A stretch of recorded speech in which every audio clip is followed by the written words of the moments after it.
Well, welcome everybody to the October edition of the SLA CIC Learning Series. Thank you so much for taking the time to join this outstanding community and learn something new today. I'm Liz Frickleton with Aurora WDC, and we've been a longtime sponsor and supporter of the SLA CIC. If you're new here, this webinar is just part of the content that we produce. In addition to this ongoing webinar program, the CIC helped coordinate and promote the lineup of presentations at the SLA annual conference, which happened a couple months ago in Charlotte. And I see many of you on the line here were also attendees or speakers, so it's so good to see some familiar faces. Welcome back. Before we get to this thoughtful and engaging discussion that Nicolle and Tanya have put together for us, I have just a couple of short announcements.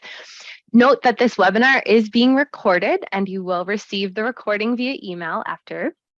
And we want to keep this as virtual and interactive as possible. I know those two things are a little difficult, but we want you to use the chat and feel free to post your questions or add your comments. Please, and join in, and we want to hear from you throughout this discussion. Next up, I want to talk about our CIC mentorship program. I know I've mentioned this for some of you that have been on before. Our philosophy is to leverage the passion and talents of the CIC members and others in the larger CI community, because we want to show individuals why they should join and help further the profession or implant that robust mechanism that sort of supports members through their professional life cycle. It's such a great way to just educate and foster innovation and keep our community growing strong. And so we have that passion, and our constituent pool consists of a very wide swath of folks. So students, existing CI members or CI fellows, SCIP members, administrators, educators from Mercyhurst, I mentioned students twice, but there's so much value we feel in broadening the scope that we combine with these other like-minded organizations versus just doing it alone as independent programs, right?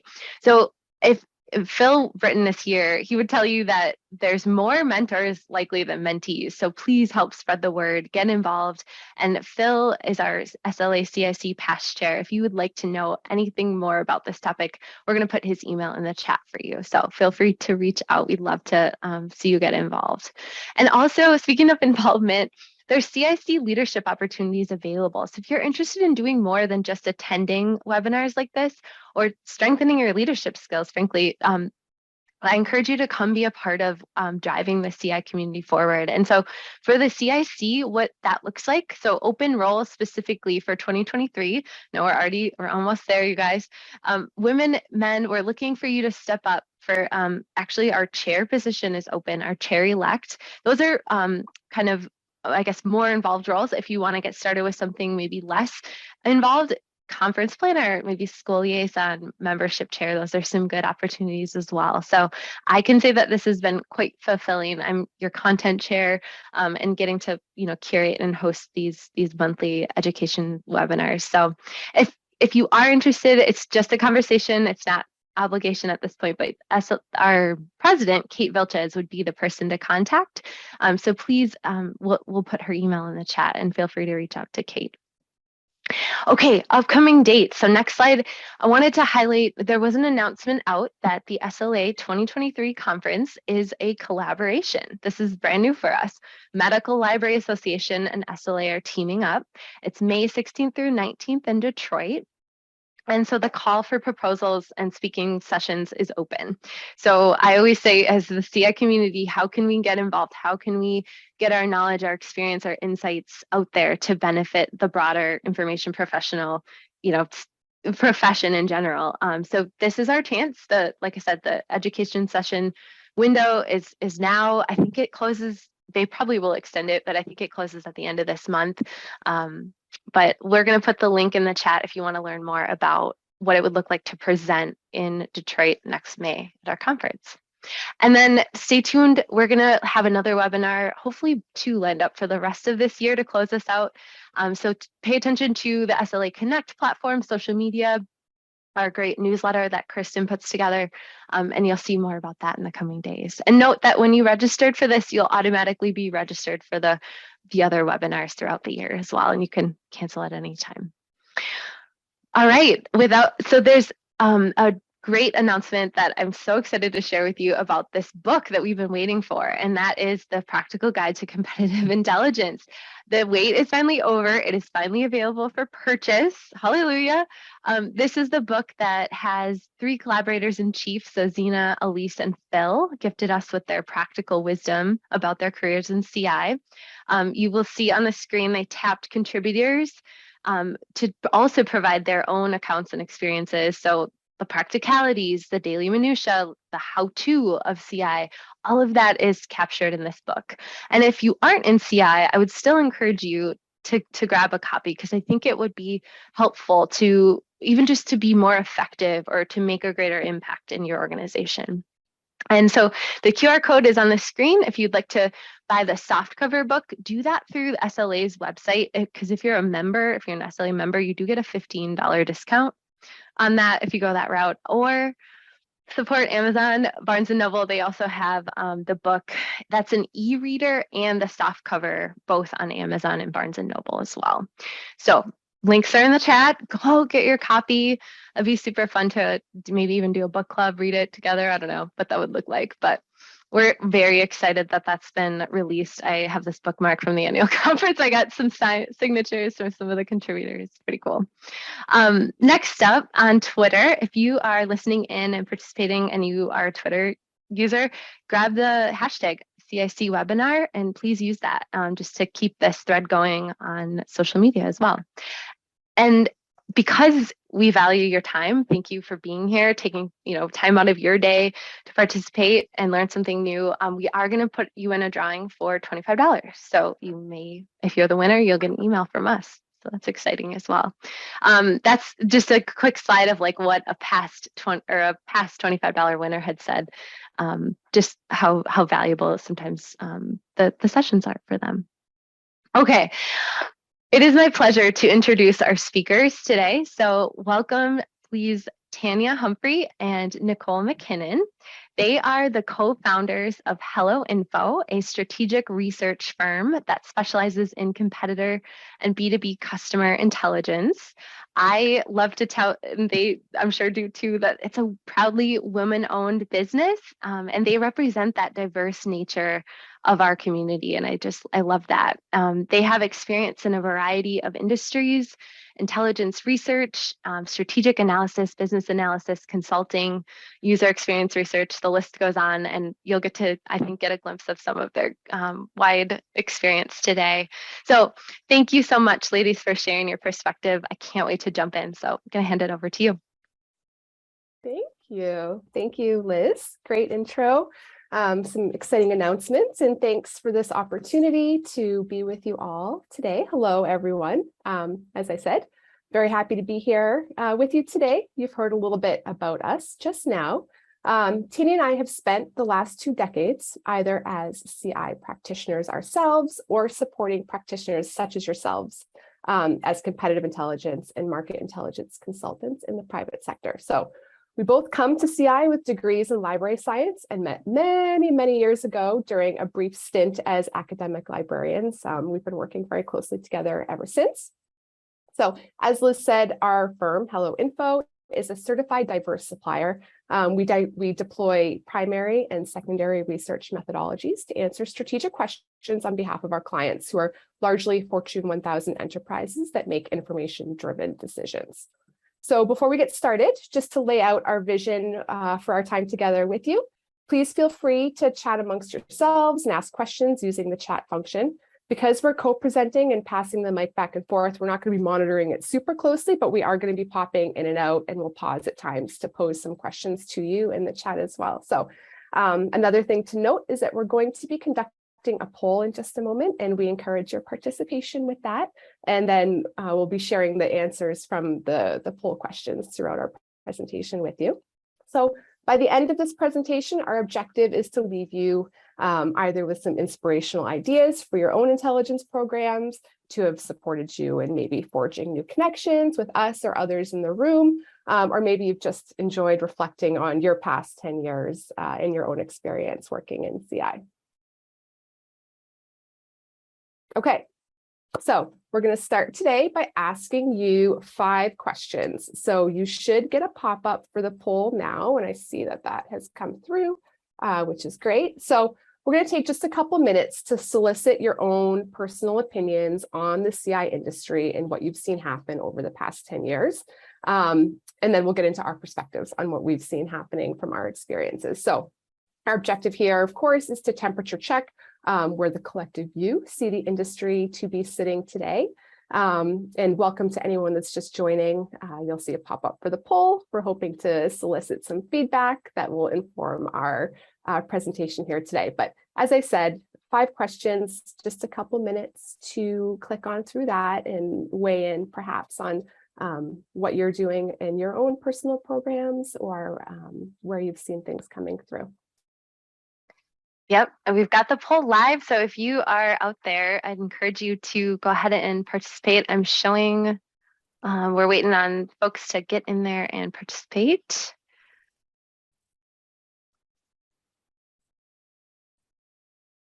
So there's 5 questions. Yeah. There we go. Yep, yeah, we're seeing good. you now. Thank you guys for jumping in. Where are you seeing your research requests coming from within your organization? What's the time frame of the current work that you're doing? We'd be really interested to know. We've seen some developments there perhaps over the past decade or so. Are you pursuing external research support? And if yes, for what reason are you pursuing external support? We've also seen some shifts there as well. Are you using any cool new tools for your collection or dissemination of insights? Of course, in the past 10 years, technology has really been a bit of a wild ride, and we'll talk more about that in the near future. And how are you sharing and presenting your findings with stakeholders internally? This is really something that we are going to talk about today. So interested to see what the group here today is seeing from their side as well. Yep, and we're seeing great participation. If you have this up and you want to give it, we'll just give it a few more seconds here. You'll have your last chance to get involved. We're at 64% participation. So that's a good thing. Good, yeah. all of you. Great. Okay. Yeah. Awesome. We close? Yeah. Okay. So good. Thank you. Thank you for that. I think this will be interesting as we, delve into the topic. So let's start by framing our minds around the time period that we're considering today. Okay, we could look back 20 years, we could look back 30 years, we could even look back 40 years for some of the individuals in this room. But for recent relevancy purposes, and also to make sure that we're including the broader audience, we thought it would be most interesting to reflect on the past decade and look at what it has meant for CI overall. So let's turn our minds back to the early 2010s. The first generation iPad has just been introduced. The CRISPR gene editing technology had a huge breakthrough in being able to break DNA at very precise positions, very important to our lives today. Venmo had just been invented by its founders, who were looking for an easier way to pay each other without exchanging cash or checks. Consumer LED light bulbs were introduced. Netflix had shifted from its mail-order DVDs to streaming services. Uber Cab, as it was known then, began seeing increased adoption on iPhone 3s and 4s. Instagram was launched with that very old first logo of theirs, and beds sold in boxes were starting to gain some recognition, which is a bit of a shift now between then and now, of course. Now that our minds are framed around this period in time, let's look at how we've seen the CI industry specifically shift since then. So from our perspective, research questions themselves are increasingly becoming more and more nuanced. 10 years ago, we saw many client questions about what their competitors had recently done, how competitors compared to each other on basic company statistics, and how big a market opportunity might be. These questions informed our clients in developing an in-depth understanding of where they stood in comparison to their key industry counterparts. But this has evolved. While we, of course, still have requests for competitive product benchmarking and market sizing, the questions themselves have taken on an added layer of detail. Not only do clients want to know about competitive products, they also want to know exactly how their competitors are positioning those products against their own in sales calls. Clients are looking to understand at a deep level how small players from other regions are generating traction. And they're not only looking for the size of the market anymore, but also to understand which customer personas within those markets they need to be speaking directly to and how they should be speaking to them. Innovators in today's research endeavors, from our perspective, are now looking for what we call juicy details that are going to fuel them towards a more impactful decision and better results.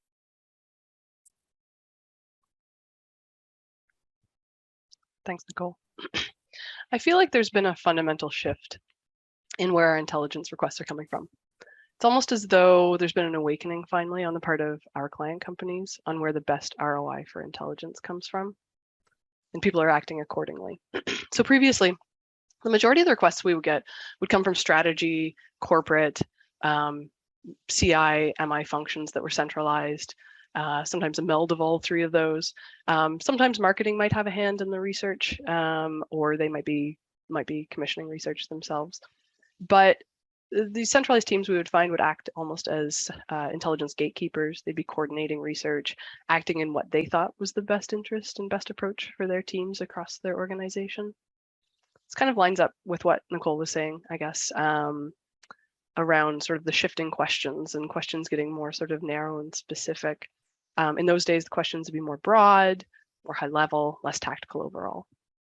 On occasion, we'd see our work being shared out with sales or product teams, but that would be if it wasn't deemed distracting. In fact, I'll never forget, I was once trying to reposition a deck, saying to our client, you should consider sharing this out with the sales team. There's tons of great insights here for them. And their response was basically, well, we don't want to distract the sales team. We want to keep them focused on selling. We want to keep them focused on our products, and we don't want them learning about their competitors.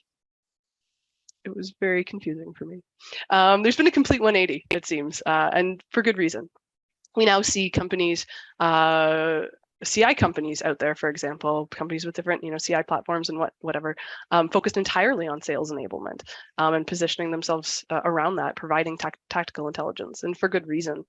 Asks we're getting now, typically supporting sales, product marketing, UX, customer service, legal, etc. Teams that we didn't see years back. And it's exciting. The teams are scrappier. Their requests are more targeted, as Nicolle was saying. They maybe have less budget, but they're more innovative.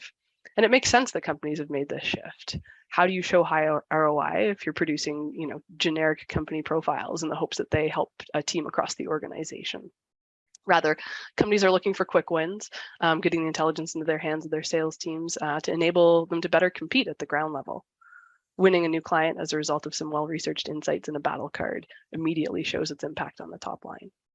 Of course, we're still serving the really important asks coming from CI teams, strategy teams, those marketing teams I was talking about. There's always going to be somebody wanting to do due diligence on a potential partner or acquisition target. And there's always going to be need for overarching intelligence to use across the organization, sure. And there's no need to sort of duplicate the efforts. But that said, we're seeing these very tactical teams coming to us and looking for insights, and it's really impactful when we're able to serve those audiences. So we asked you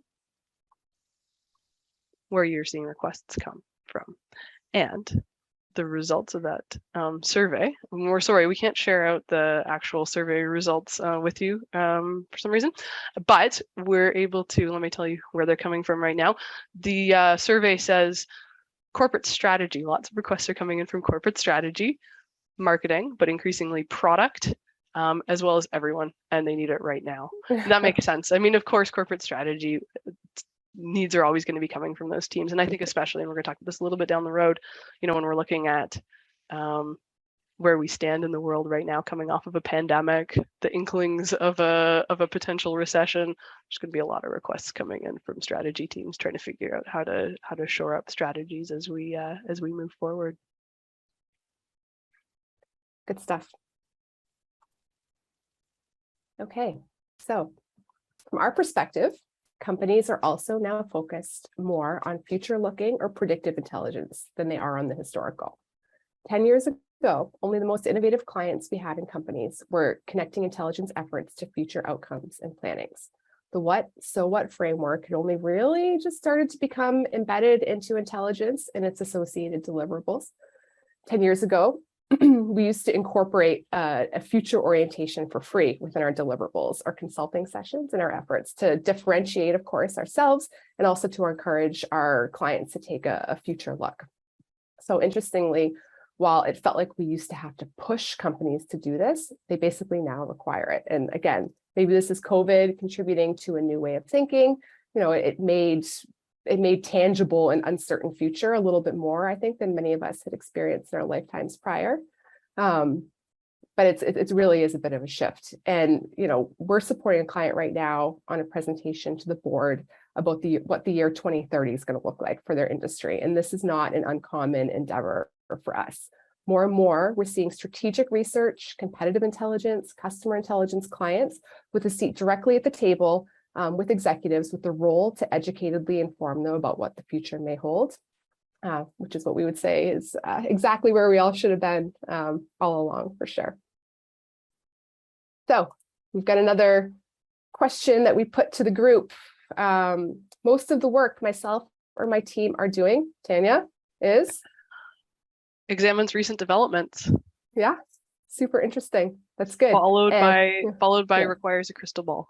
Yeah, that's good. The crystal ball aspect, is really, it's always been there. Of course, we're not positing that this is, something new, except what we do see in the requests that we're experiencing is that more and more people are looking to understand or create optional paths for themselves to be able to better respond to world events or competitive events or happenings in the world. So we would encourage any of you that are still very focused on looking at those recent developments to try and layer in a potential future look for your stakeholders, because there is a great chance that would immediately add value sort of to the next stage of what it is that they're asking you.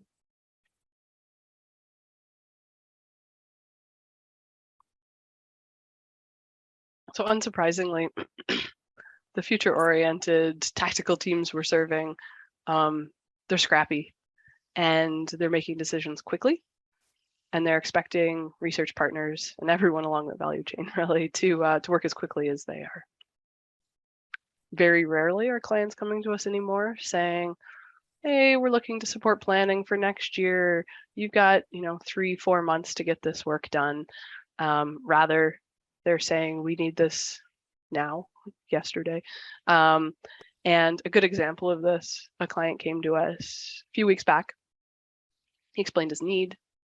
It's due diligence for a pretty major strategic decision this company is making. In my head, we're doing the needs analysis discussion. I'm starting to put the methodology down and on paper in my head, as it were, and I'm starting to think about the time it's going to take this work to get completed.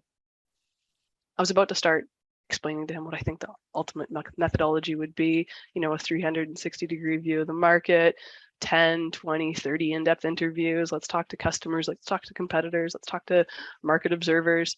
We'll do some comprehensive secondary research, maybe even a survey or two. I mean, really, the wrong decision might cost the company billions. But then client said he had 2 weeks. Mic drop.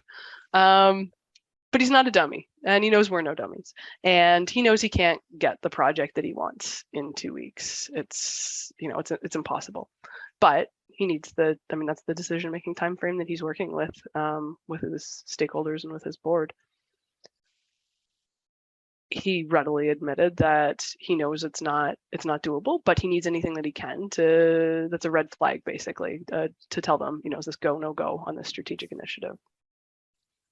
He doesn't want a fancy 200-slide deck. He wants 5 slides that tells him exactly what he needs to know and what's going to impact his bottom line.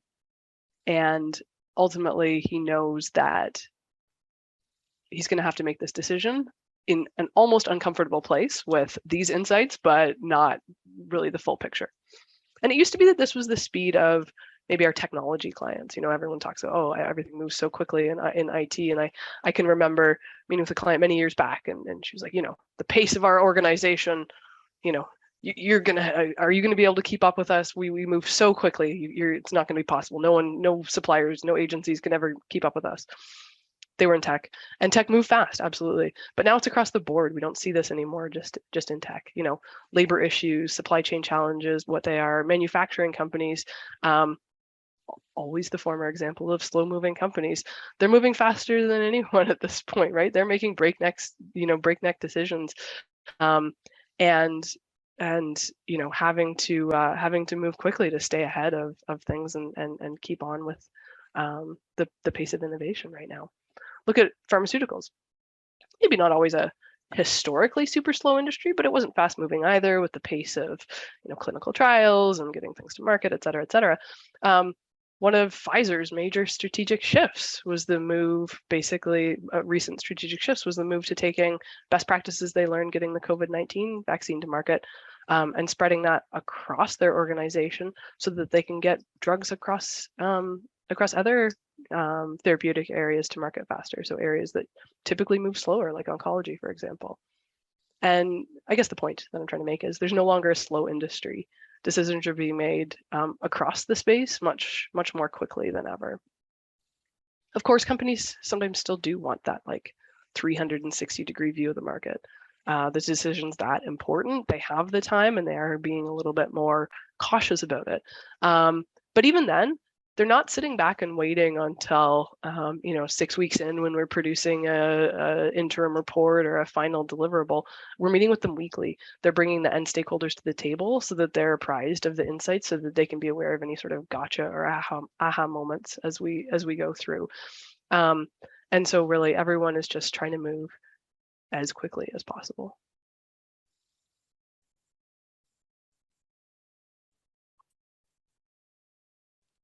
Another trend that we're seeing is in the type of work we're being hired to support on externally. And let me say, the projects that we're running are getting impressively difficult.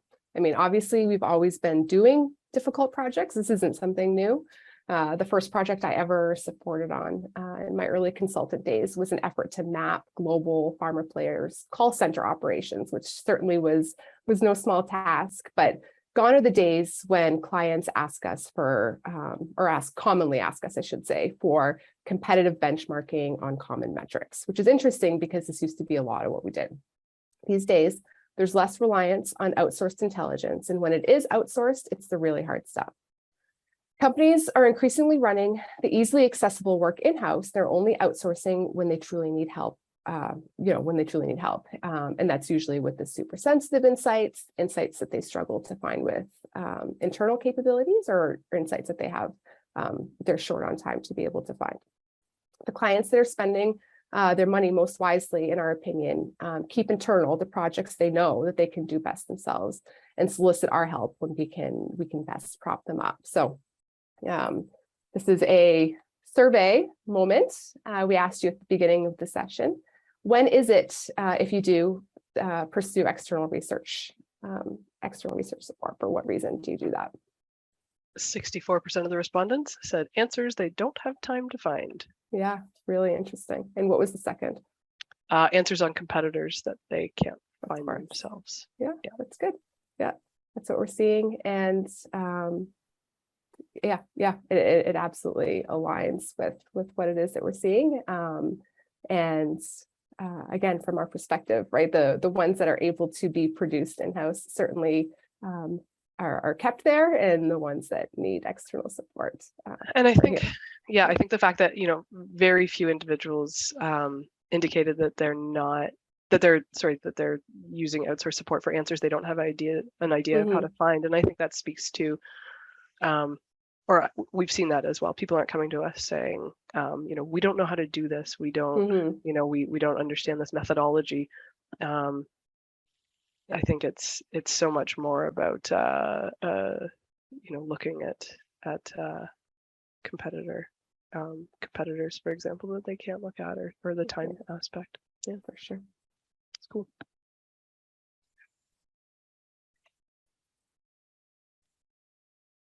It used to be,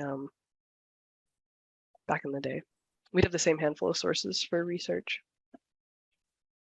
Review some recent news, look for existing market research reports, look at company websites, maybe review some earning calls transcripts and some social media posts. and put together a report. That's, of course, if we were looking secondary research only. Maybe a client would have developed a successful field intelligence program, and we'd be able to roll those insights into our projects. But I mean, to be fair, I didn't see too many successful field intelligence programs back in the day, as they take a lot of legwork to get going. But there are some really great ones out there. That said, we're now leveraging intelligence really from all over the place in organizations. So an example, a recent client added us to their sales team Slack channel so that we can go through and harvest insights when field sales team members mention competitors, for example. Another client's given us access to their Gong recordings. Basically, not sure if people are familiar with Gong, but it's a tool that allows you to record your sales team's interactions with customers. And we're given access so that we can go through those recordings and again come up with sort of insights on what competitors are coming up and how they might be positioning themselves, things that come up from those sales calls. Another client gave us access to Salesforce data that was collected on their competitors. And I mean, it all sort of circles back to what I was saying before. These client teams are becoming more scrappy. They expect us to be more scrappy. And as we saw, with the previous poll, people are relying less on sort of, or people have better understandings of how to find the insights. And they're enabling us to use some of their tools to do so. So, basically there's no point in reinventing the wheel and calling a competitor to determine their sales strategy if it's already well documented in a Slack channel by the sales team. And people are, wisening up to this, which is great. We see innovative companies and CIMI practitioners looking across organizations to understand where insights are being collected, and they're leveraging those tools. Rather than expecting the intelligence to come to them, they're going out to the intelligence and sourcing it as it sort of sits out in the organization. Requires a more collaborative mindset, certainly, and requires some legwork. As a CI practitioner in an organization, staying on top of where the different pockets of intelligence are in your organization, that can definitely take some effort. But ultimately, the outcome is going to be more complete, and you avoid, wasting effort or budget on a complicated methodology telling a team something that they already have within their organization already. Tanya, should we take it to chat? See if the group maybe are you collecting intelligence? We'd be interested to know from any sort of interesting new places within your organizations. Does this resonate with you? What you're hearing from this right now? Are you able to see, Tanya, if anyone's... Yeah, I can see if anybody drops anything in the chat. Feel yes. free. Let us know if there is. Great.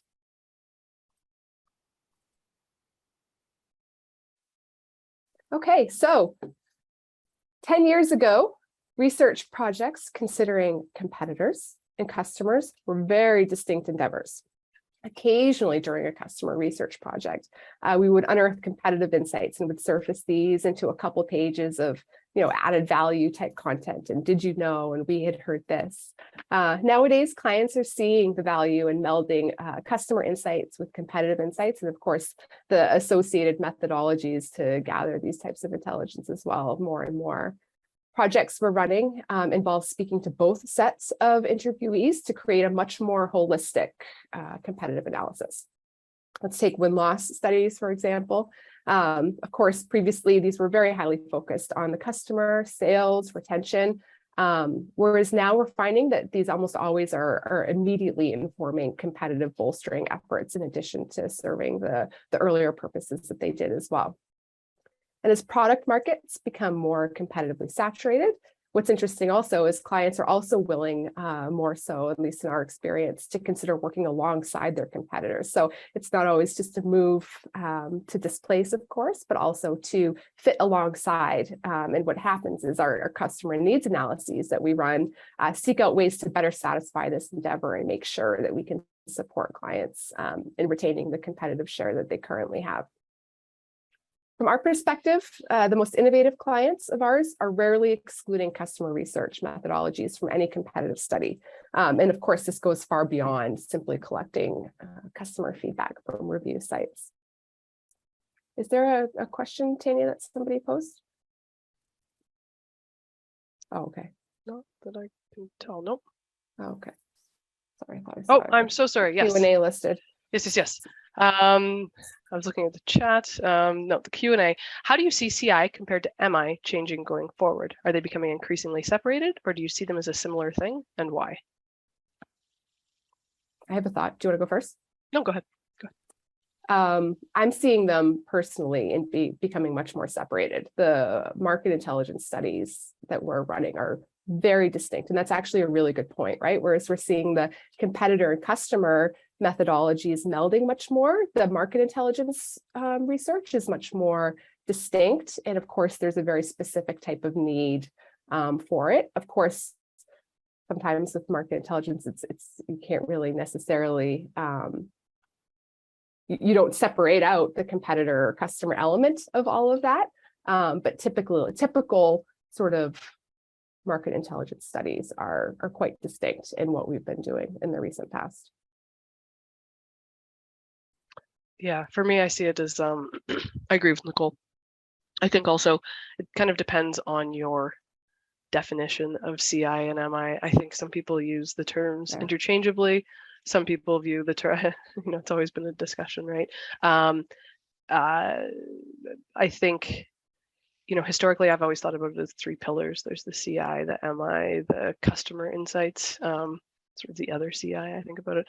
And I see the 3 sort of working in tandem. And I guess, and maybe this speaks to the sort of the more broad questions. I almost feel like there's been a decrease in MI requests just generally.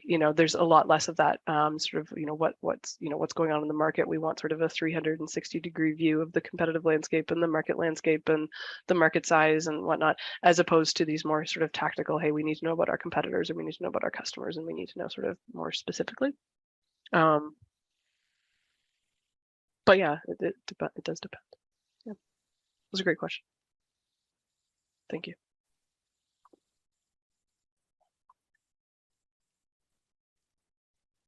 Tools are a fun one, and we're going to make people put things in chat because based on the poll results I saw, I think some people are using some innovative tools, so we want to know what those are.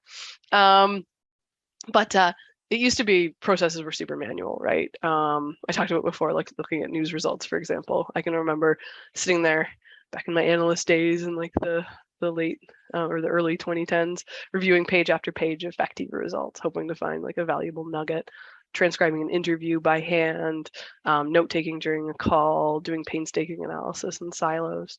But there's so many tools now that help us speed up our processes for collection, analysis, dissemination of insights. Automation, machine learning, AI, of course, they're both buzzwords. They're all buzzwords, but they're driving many of the tools and some of the things that are speeding up these processes.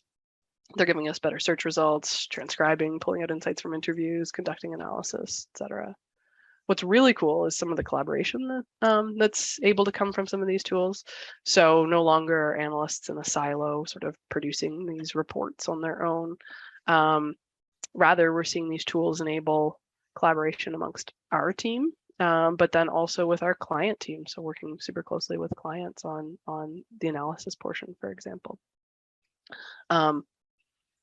As a sort of anecdote about that, we're about to embark on a project. We're going to conduct interviews, and we're uploading them to a software tool that will transcribe the content. It's going to enable coding and analysis of the insights right in the tool. And then the client also has access to the tool. So they're going to be analyzing it along with us. We're going to work collaboratively with them. And then right in that same tool, we're going to put together a sizzle reel, basically, of the key points from the interview, essentially a video that highlights the sort of main points with the individuals responding, from the interview. And that's going to be used in the dissemination. We're going to be basically sharing that out with the audience of the report. And it's cool. It's collaborative and it's super value add. Ultimately, we're spending more time on the things that matter and less time on, like I said, transcribing an interview, for example, or wading through so many search results for a little nugget. One thing I find that's always difficult is to recognize the tools that we need. So it's not like there's a ton of companies out there that are building tools specifically for MI, CI practitioners. We're a bit of a niche, I would say. And so I tend to think it's important to look at, what tools are out there for other functions. So things like tools for UX teams, academia, sales teams, product marketing teams. I find those to be especially fruitful, but generally I find just having an orientation to being open to different tools and technologies that are out there, and then keeping an ear to the ground essentially, and constantly thinking, how can this improve processes and the time that we're spending on these types of engagements. There's always got to be a better way, right, with technology. So we asked you about this, and survey results say that 55% of people are using cool new tools in their collection and dissemination of insights. 32% of people wish they were, and 14% of people are not. So there's been little engagement on chat so far. I would really ask that if anybody out there has cool new tools that they're using for the collection or dissemination of insight, please drop it into chat, because I think everybody here would love to know what kind of tools you're using. Definitely. That's impressive. I'm happy to see that that percentage. Yeah, that's great. Oh, someone asked what are some of our favorite cool new tools. Mm-hmm. I keep talking about interview transcription, so I guess that's the one that comes to mind. So it's life-changing. Yeah, it really is life-changing. So I've been using Otter, Otter.ai for interview transcription, because it makes life so much faster, and you can assign, it recognizes now that I'm the speaker in an interview, or one of our team members is a speaker in the interview, and you can process the items, and then you can code right in there in terms of doing interview coding, for example. Nicolle, what cool? No, that for sure is number one. And honestly, I think I've been impressed also. It's very simple, but a lot of our clients are running both Microsoft and Google Workspace side by side, because both have, it's simple. It's not anything super revolutionary, but to run them both side by side, Google Workspace is offering a lot to clients that they can't necessarily get with the Microsoft suite, particularly in that collaboration aspect, and being able to share video clips and with commenting capabilities, or again, the greater ease at which collaboration is enabled across a larger stakeholder group via the Google Workspace project, or products, I should say. Mural's coming up a lot. Oh yeah, Murals comes boards. Up a lot now. We're doing a lot of mural boards. I'm a database geek. Like I went to library school, and I learned on dialogue back in the day. I mean, I can really geek out on a database, and I've been really enjoying some of the new tools for the tools such as like AlphaSense, for example. We've been working with them quite a bit, and their search functionality is really above and beyond what we used to see back in the day with the sort of the old I think I mentioned Factiva already, or LexisNexis. These are sort of old stalwarts of search, and that's definitely speeding up time significantly, for example. There's all sorts of stuff. Yeah, great. Okay, so two more points in our 10 ways in 10 years the CI industry is shifting from our perspective. And this is a nice little segue from, I think, what we were just talking about with regards to the tools. Interestingly, over just the past quarter, let's say, we have been asked to provide video boards. We've been asked to analyze business developments in a synthesized and humorous way. We've been asked to take a 200-page final deliverable and present it chapter by chapter in 10-minute video recordings. We've been asked to distill 100 pages down to 2 for a board of directors. We've presented for an hour to an executive audience while managing their chats and emojis in Zoom, which is a long far cry from where we were 10 years ago. So gone are the days from our perspective, where a 100-page PowerPoint deck with a 15-page executive summary is PDF'd and delivered and thought to be the be-all and end-all of result of our research. So, and we're really proud of our clients for this.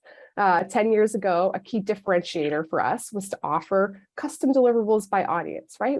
Tanya talked about that a little bit earlier, right? Like we would really say, here's your report, but let us, put together something for your sales team, or let us put together something for a niche audience that you have internally. Nowadays, this is completely table stakes, and it goes without saying that your research partners should be offering this to you. Gone are the days of article link lists. Now we're being asked to produce these custom, hyper detailed, content newsletters, and our clients are asking us to write it like they do in the hustle. So clients, and rightly so, realize that in order for their stakeholders to consume and engage with content, they need to meet them where they are. And that's in Slack, it's in Workspace, as I just said before, and it's in those new enterprise platforms where they're sharing intelligence, and it's designed specifically for them. And this is our last poll for the day. We asked you if you're exploring new ways of presenting your intelligence findings to your stakeholders. Tanya, what did we find? Sadly, 50% said they're not doing anything innovative. But the next sort of highest, 36% of people are doing storytelling. Yeah. 32% are doing in-person presentations again, finally. Love it. Yeah. That's amazing. Mm-hmm. Those must feel like they're new too, right? Like to go back in person, and it's a whole new delivery model compared to what we've been doing for even just the past 3 years. It's amazing. Yeah. 3 of you said you're doing something really cool that's not listed here, and I would implore you to please drop that on chat so we can all learn what those cool things are. Yeah, we're all here to learn from each other, that's for sure. Yeah. And we, as Hello Info would encourage you, you're using external partners. We've covered this already. Really, encourage them to support you on this, because they're certainly seeing it. We can't be the only ones, being asked to do innovative new things. So we would implore you to solicit from your partners ways to support you in engaging with your stakeholders in cool new ways. So I think a lot of what we've talked about today really rolls up to kind of an overarching concept, and that's the fact that intelligence, we're seeing anyways, becoming more social and democratized across organizations for, a variety of reasons, but largely the pandemic. We see, a lot of changes in terms of how work happens. And, as different companies have different positions on virtual and hybrid and whatever, we're seeing the impact and the ripples out in terms of the sort of how work is happening and where it's happening. So it's completely expected that our work in CI has changed. Of course, there has been many different ways historically, and lots of discussion around how intelligence has been set up within organizations. Whether it's a central hub or decentralized with one sort of person bringing insights together, there are, sort of different ways of positioning the intelligence function. We have a client, a really large company. Our client stakeholder was part of a centralized insights function. All the research for product, UX, sales, everything basically went through that team. It was a centralized budget, and there was a complex, very lengthy process for submitting a research request in that org.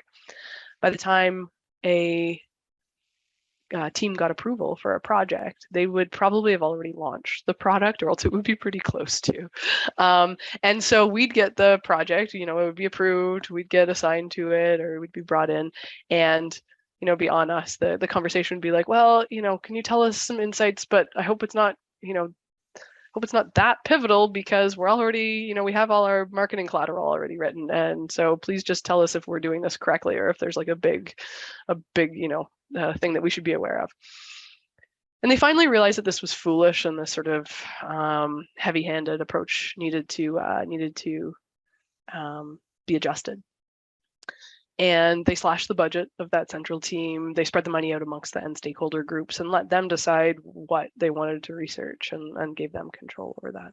And we see this happening all over the place, this sort of decentralization and the sort of decreased push for sort of a heavy-handed, I'm going to take ownership over the intelligence in this organization. Rather, there's still a central team. And I think there's personally, I think there's still a really good reason to have that in place, but instead that function's changed. They're coordinators. So as I talked about, where's the intelligence across the organization? Now this coordinator's job is to go out and find that intelligence and bring that together and make sure that if somebody needs to be brought in on a project because we're looking at something that that might be relevant to them, that they're being brought into that. They're supplying insights on project methodologies, for example, best practices, providing guidance on outsource vendors to use. They're no longer in the sort of budgetary driver's seat, but they're contributing to the conversation and they're sort of owning that piece across. And what we're seeing from those organizations where the intelligence is spread out more across the function is that teams are then becoming more proactive about sharing their insights. So we're seeing more and more, we're providing, reading out some insights and they're saying, oh, so-and-so over in product marketing should see this, or, oh, we have to make sure to share this with the sales team because this content is going to be super important for them. And we're seeing these teams coming together and proactively making sure that the people who need to see the intelligence is there. And as well, we're seeing more people come to the table. So rather than meeting with just, one or two team members, we're seeing 5 or 6 people from cross-functional people from across the org coming together to provide us to be there in our weekly meetings and to help guide the project. Does it always work? The sort of more decentralized aspects? No, not necessarily. Like a few weeks ago, we were asked to pitch on a project, which was like not an exact replica, but pretty close to a project we'd completed for this organization for a different team a few months back. And of course, we told them, hey, you should just take a look at this report. It's already done pretty much. But when it does work, it works really well. And then your role becomes more about coordinating rather than ownership. So you're not trying to swim upstream. I talked a little bit before about going to the Slack channel to gather insights from sales team members. That's, sort of instead of a centralized, program where they need to go and provide the intelligence. You're sort of working with things instead of against it. And we're seeing that more and more.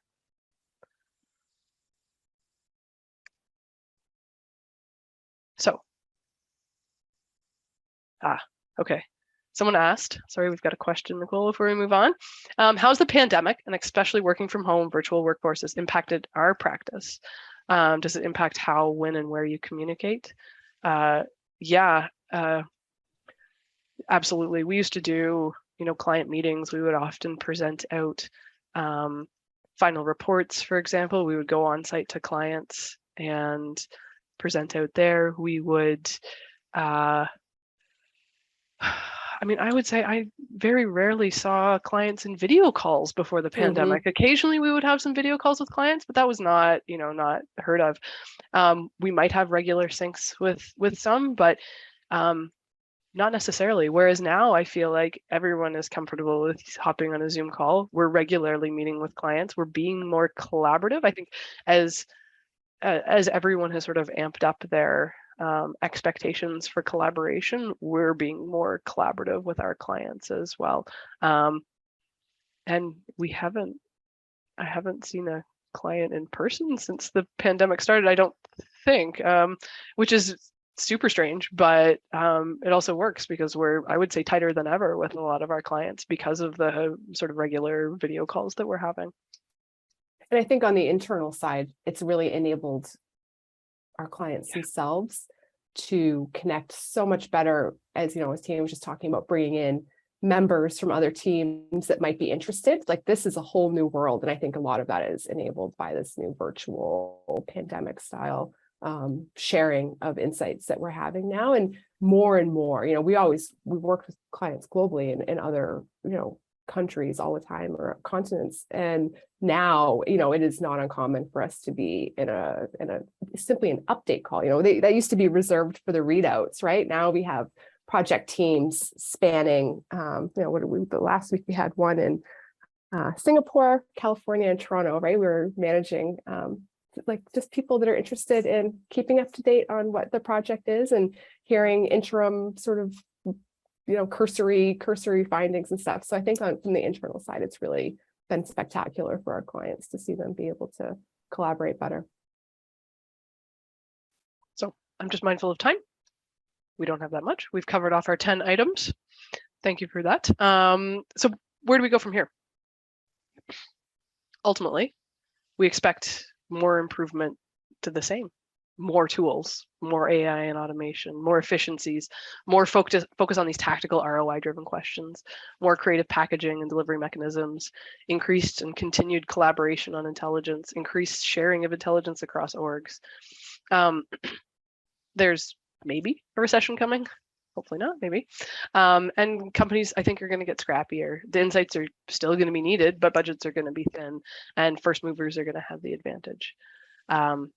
I think companies are going to look to position their intelligence function as nimble and efficient as they can. And so we're going to see more of this, more of the same around ensuring that, all the intelligence across an organization is being used, for example. And as workplaces continue to shift and like I said, differing perspectives on hybrid, virtual, et cetera, I think collaboration is just going to continue and improve, going forward. So that more or less ends what we wanted to say for today. We really appreciate everyone joining in and the questions. They were amazing. And we would be open to connecting with anyone who wants to continue the conversation, certainly. And hopefully some of this resonated with you and provided you some food for thought. Ultimately, it is our perspective and what we're seeing. So it would be really interesting to hear some other perspectives. Definitely. Thank you.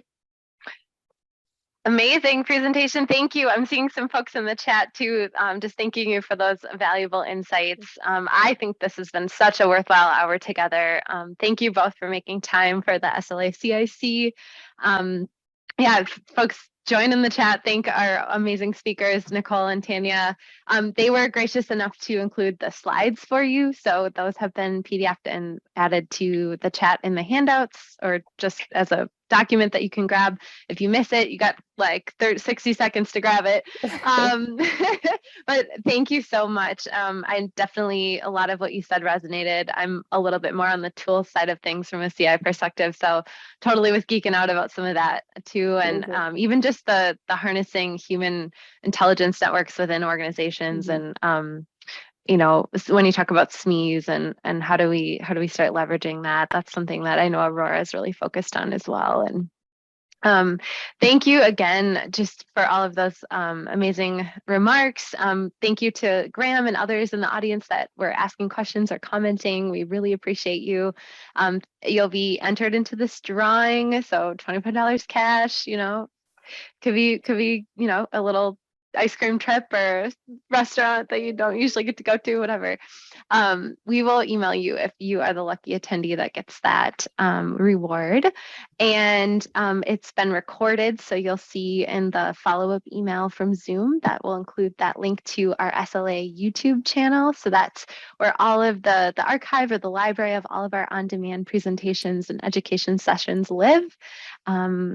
And that is there for you as well. So you'll see that in the follow-up. And just stay tuned. We'll be coming to you hopefully next month with our next presentation. But we'd love to stay in touch with you. Check us out on social or however you stay in touch with us. Nicolle, Tanya, thank you. With that, I think we will dismiss. Everybody have a great rest of your week. We appreciate you. Thank you. See you next time. Bye. Bye.